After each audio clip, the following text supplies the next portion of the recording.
Hello friends, welcome to my YouTube channel study with Suhan. दोस्तों, आज हम लोग प्रश्नावली 7.1 का प्रश्न संख्या 3 और 4 देखेंगे।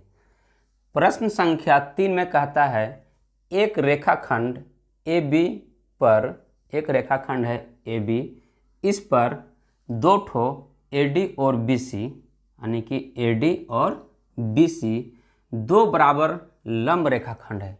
कहने का मतलब ये हुआ कि एक रेखाखंड AB है और इस पर दो ठो रेखाखंड क्या है, लंब है। पहला AD और दूसरा BC।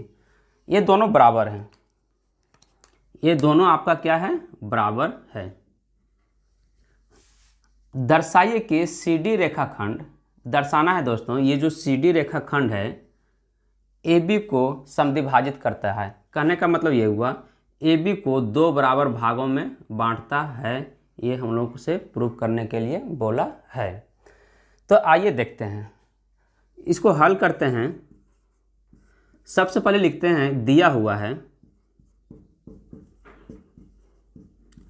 दिया है दोस्तों, क्या दिया हुआ है कि AB पर क्या है, AD और BC दो बराबर लंब है। मीन्स AD बराबर क्या है, BC है। ये लिख दिया हमने। आगे बोलता है क्या, बराबर लंब है। लंब है कहने का मतलब यहाँ 90 डिग्री का कोण बन रहा है, 90 डिग्री का कोण बन रहा है। कहने का मतलब ये हुआ कि कोण OAD बराबर है कोण OBC, कोण OBC, और ये किसके बराबर है, 90 डिग्री के बराबर है। लंब मतलब 90 डिग्री होता है। तो दर्शाना क्या है, मीन सिद्ध क्या करना है, उसको लिख लेता हूं। सिद्ध करना है कि क्या सिद्ध करना है, यानी CD जो रेखाखंड है वो AB को समद्विभाजित करती है। कहने का मतलब ये हुआ कि OA बराबर OB होना चाहिए, यानी सिद्ध करना है OA बराबर OB। ठीक है, इस दोनों को यदि हम लोग बराबर दिखा देते हैं, इसका मतलब क्या हुआ, ये दोनों क्या होती है, समद्विभाजित होती है। किसके द्वारा, CD रेखाखंड के द्वारा। तो हम लोग पहले करते हैं क्या, तो हम लोग करते हैं क्या दोस्तों कि ये जो दोनों त्रिभुज है, एक त्रिभुज यहाँ है, एक त्रिभुज यहाँ है, दोनों त्रिभुज को हम लोग सर्वांग सम सिद्ध करते हैं। पहले जैसे ही दोनों त्रिभुज सर्वांग सम सिद्ध हो गया, वैसे ही हम लोग OA बराबर OB दिखा सकते हैं। किस आधार पे, CPCT के आधार पे। तो आइए सबसे पहले हम लोग इस त्रिभुज और इस त्रिभुज को सर्वांग सम प्रूव करते हैं। तो लिखते हैं त्रिभुज OAD तथा त्रिभुज OAD तथा त्रिभुज OBC में, इस दोनों त्रिभुज में हम लोग आते हैं। इस त्रिभुज का जो AD भुजा है वो इस त्रिभुज के BC भुजा के क्या है, बराबर है। मीन्स AD बराबर BC जो आपका क्या है, दिया है। नहीं, आगे ये कोण और ये कोण बराबर है, यहाँ भी लंब। कहने का मतलब ये हुआ कि कोण OAD बराबर है कोण OBC, ये भी दिया है दोस्तों आपका। ठीक है, और तीसरा एक चीज और है, ध्यान दीजिएगा, ये वाला जो कोण होगा और ये वाला कोण दोनों बराबर होगा। कहने का मतलब ये हुआ कि AOD, कोण AOD बराबर होगा कोण BOC। किस आधार पे, ये दोनों दोस्तों आपका शीर्षाभिमुख कोण है। तो यहाँ हम लोग लिखेंगे क्या, शीर्षाभिमुख कोण। ठीक है, तो हम लोग दोनों त्रिभुज में क्या दिखा दिया, एक भुजा, कोण और कोण, यानी एक भुजा और दो कोण को हमने क्या किया, बराबर दिखा दिया। इस त्रिभुज का ये भुजा, ये भुजा के बराबर, ये कोण के बराबर, और यहाँ पे इस कोण और इस कोण दोनों क्या किया हमने, बराबर दिखा दिया। तो हम लोग लिख सकते हैं देयरफॉर त्रिभुज ए ओ ए डी, त्रिभुज ओ ए डी सर्वांगसम हो जाएगा त्रिभुज ओ बी सी के। ये दोनों त्रिभुज क्या होगा, सर्वांगसम होगा। किस आधार पे, तो हम लोग लिख सकते हैं एंगल साइड। दोस्तों कौन भुजा के आधार पे हम लोग दोनों त्रिभुज को क्या किया, सर्वांगसम दिखा दिया। तो यहाँ पे लिख देता हूँ एंगल साइड से, मीन्स दोनों त्रिभुज आपका क्या हो गया, सर्वांगसम हो गया। जब दोनों त्रिभुज आपका सर्वांगसम हो गया तो ध्यान दीजिएगा, जिस कोण के बारे में हमने यहाँ पे नहीं लिखा हुआ है उसके सामने वाली जो भुजा होगा क्या, ओ ए, यहाँ लिख देता हूँ। यानी कि जब दोनों त्रिभुज आपका सर्वांगसम हो गया तो हम लोग लिख सकते हैं ओ ए बराबर क्या हो जाएगा, ओ बी। किस आधार पे, सीपीसीटी से। सीपीसीटी से दोनों भुजाएं आपका क्या होगी, आपस में बराबर होगी। अर्थात हम लोग कह सकते हैं, अर्थात क्या कह सकते हैं हम लोग दोस्तों, कि जो आपका CD रेखाखंड है, जो CD है वो रेखाखंड AB को समद्विभाजित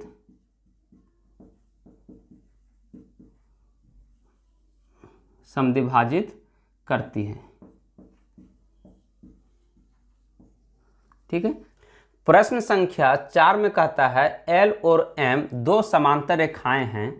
L और M दो समांतर रेखाएं हैं जिन्हें समांतर रेखाओं P और Q का एक अन्य युग्म प्रतिच्छेदित करता है।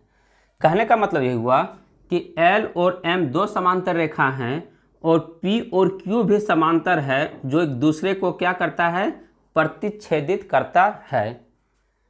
तो दर्शाइए कि त्रिभुज ABC, ए वाला त्रिभुज ABC और त्रिभुज CDA ये दोनों त्रिभुज क्या होंगे, सर्वांगसम होंगे।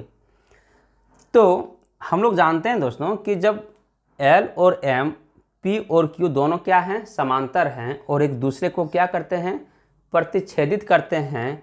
तो यहाँ पे ABCD में आपका AD और BC भी समांतर होगा। क्यों, क्योंकि L और M समांतर है तो AD और BC भी समांतर होगा। और इधर से जब P और Q समांतर है तो AB और DC भी क्या होंगे, समांतर होंगे। यानी दोनों समांतर रेखाएं इधर वाले दोनों समांतर रेखाओं को क्या करती है, प्रतिच्छेदित करती है। अर्थात हम लोग कह सकते हैं कि ABCD एक समांतर चतुर्भुज है। जब समांतर चतुर्भुज हो जाएगा तो समांतर चतुर्भुज का गुणधर्म होता है कि आमने सामने की जो भुजा होती है वो समांतर और बराबर होती है। यानी कि AD और BC क्या हो जाएगा, आपका समांतर के साथ साथ बराबर हो जाएगा और इधर से AB और CD भी क्या होंगे, बराबर होंगे और समांतर भी होंगे। तो दोनों त्रिभुज को हमको जब सर्वांगसम दिखाना है तो देखिएगा इस त्रिभुज में एक भुजा और इस त्रिभुज की ये भुजा दोनों क्या होंगे, आपस में बराबर, और इधर ये भुजा बराबर होगा। और AC जो भुजा है वो क्या होगा, दोनों त्रिभुज के लिए उभयनिष्ठ होगा। इसका मतलब एक त्रिभुज के तीनों भुजाएं दूसरे त्रिभुज के तीनों भुजाओं से क्या होंगे, बराबर हो जाएंगे। जब बराबर हो जाएगा तो फिर हम लोग क्या कर सकते हैं, दोनों त्रिभुज सर्वांगसम होगा। तो आइए लिखते हैं उसी को। हल में लिखते हैं क्या, सबसे पहले दिया हुआ है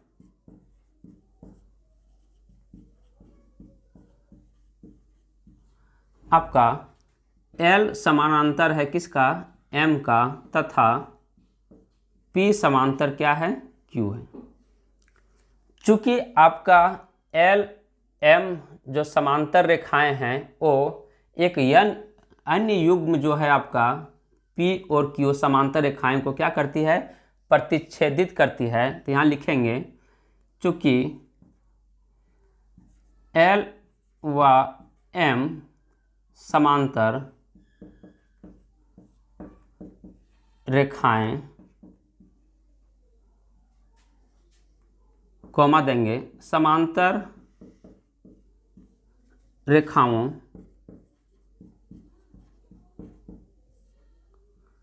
P व Q का प्रतिच्छेदित युग्म है। क्या है? प्रतिच्छेदित युग्म है। अर्थात या फिर अतः हम लोग लिख सकते हैं कि ABCD, अतः ABCD एक समांतर चतुर्भुज होगा।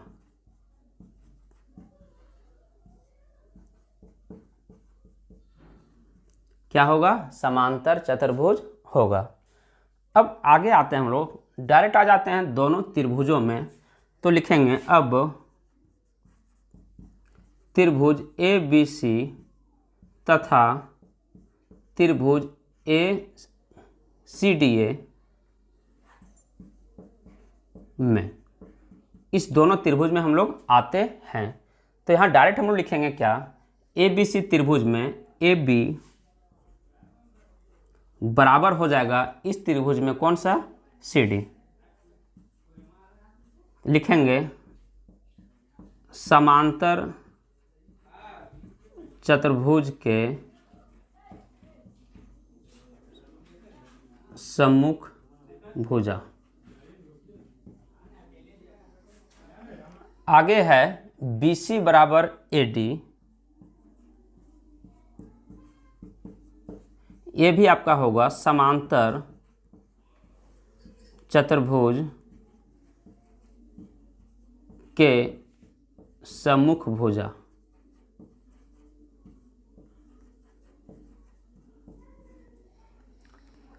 और तीसरा है दोस्तों AC बराबर AC। कहने का मतलब इस त्रिभुज के लिए भुजा AC काम कर रहा है और इस त्रिभुज के लिए भी काम कर रहा है।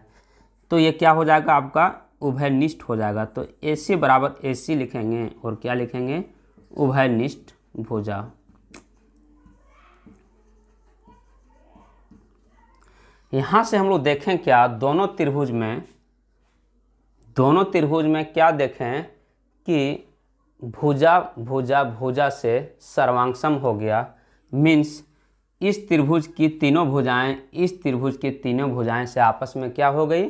बराबर हो गई। तो यहाँ से हम लोग लिख सकते हैं त्रिभुज ABC सर्वांगसम हो जाएगा त्रिभुज CDA के। किस आधार पे? यानी कि साइड साइड साइड से, यानी साइड साइड साइड भुजा भुजा भुजा की सर्वांगसमता के नियम से ये दोनों त्रिभुज क्या हो गए? सर्वांगसम हो गए। यही हम लोगों को प्रूव करना था। तो दोस्तों इस वीडियो में इतना ही। यदि वीडियो आप लोगों को अच्छा लगा होगा तो लाइक और शेयर ज़रूर कीजिएगा, और चैनल पे पहली बार आए होंगे तो चैनल को सब्सक्राइब भी कर लीजिएगा। धन्यवाद।